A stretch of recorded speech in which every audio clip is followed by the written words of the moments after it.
my destinies to rest in peace. But mess with me, my rapping recipe will take you out like appendectomies. I never thought I'd be so much at ease when I MC, but now it's easy. 1, 2, 3, just take a breath, begin to speak. Out comes another masterpiece. To me, this comes so naturally. You should see my ACT. I'll take another 33 in English, please. Flow liquid like the 7 C's, hit you from every angle like you're testing in geometry. Honestly, Hello and welcome back to an episode of High Speed Low Drag. It has been quite a while. I know I haven't put up any videos for a good long time, and I apologise about that. I now have a situation where I can work on the bike and other bikes or other projects during bad weather. So I have an indoor space. It's not very big, but it's big enough for my purposes. So this is the start of my R6 Project series. Now, as you can see up on the screen is a picture of my 2002 Yamaha R6 5EB. Beautiful looking bike. Didn't look this good when I first bought it. I'll roll a clip shortly just to show you what it did look like when I bought it. Yeah, so this series on the channel will document my progress with this bike. I think I'll probably end up changing the color scheme on it. A few parts don't match still at the moment, but we'll get into that and you'll see that in the videos, and I'll switch over now. Okay, so this is me actually buying the bike. I'm here now. I got my friend who's just coming up and moving to the left of the screen. He came with me. He had a van, so he gave me a hand so I could get it back home, and it's just me having a crack and starting the bike up. But as you can see, the bike is extremely faded. The paintwork there, it's been left outside by the seaside for about a year. The bike had fuel left in it, so the fuel rusted away on the inside of the tank, and overall it needed a bit of TSC to bring it back to life properly, have it running properly, and just generally make it look a little bit better. So yeah, this is just in the engine. Doesn't sound very good here. That's because the carbs had to be cleaned and then rebalanced for the exhaust which is on the bike. But overall, I'm fairly happy with it. It's a pretty decent bike.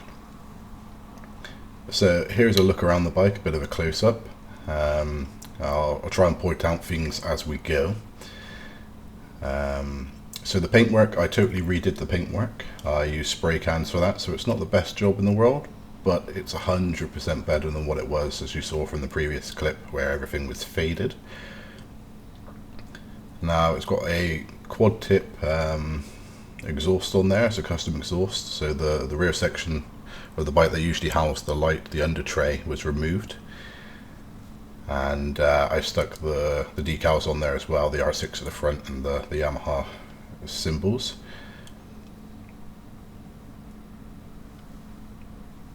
So it's looking a little bit better than what it used to.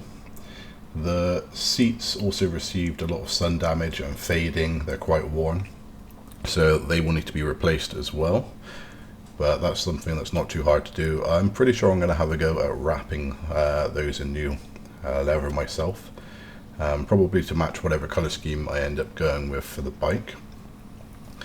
Now, looking down here, these were originally orange, which I'll show you the rest of them in a minute. I decided to try and paint them the same blue as the bike and see how that looked.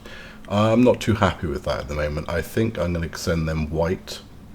The same with the pillion passengers as well. Now, the corrosion on the bike is from being left outside for so long. Those panels will be quite easy to fix up. That can be cleaned up as well. The suspension component, I may even end up replacing it with an aftermarket Öhlins or something along those lines. So this side is still both orange for the pillion and rider pegs, but those I plan to turn white to go with the theme of the bike that it currently is. A little bit more corrosion on there. That should be fairly simple to fix up. And you can see the paint job's not the best one. I didn't spend too much time sanding panels down. So the scratches that were in the panels did transfer. Now the whites on the wheels, they used to be a bluey purple, and that was over the top of a powder coated black. So I brought them back down and converted them to white. I think they look a lot better. Now this light has a leak in it in the back of the seal, so condensation builds up. That will be something I cover on the channel as well. We're going to look into replacing or fixing that seal.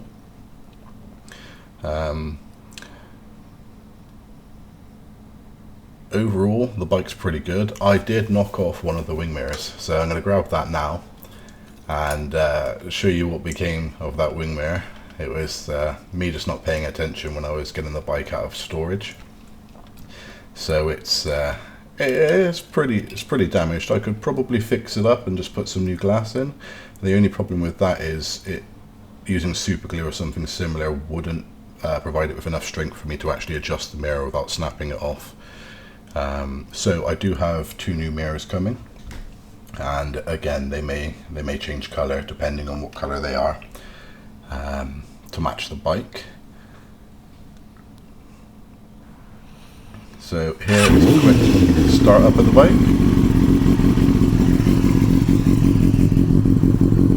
I think I'll throw in another clip as well of what the bike sounds like.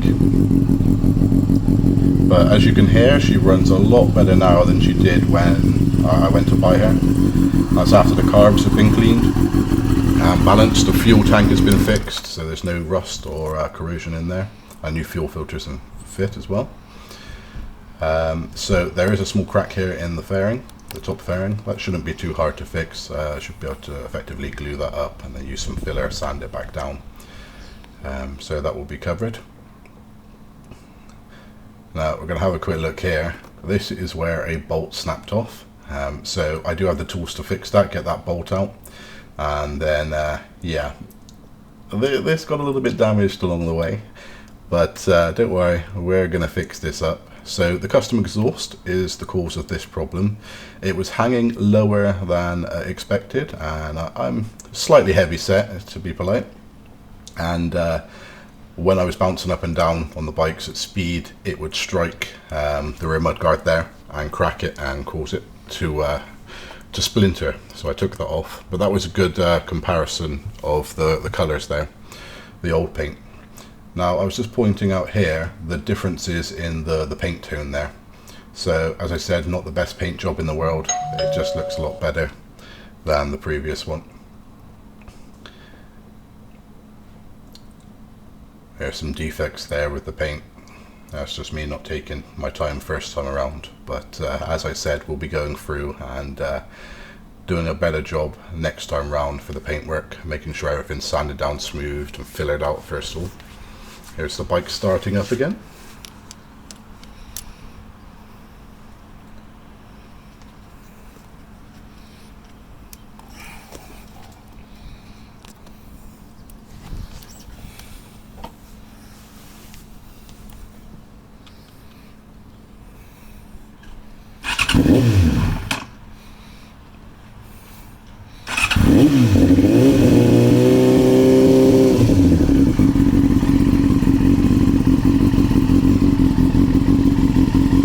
What I'll do is I'll also include some clips of the bike being ridden. So I'll switch over some clips of the bike being ridden in a moment.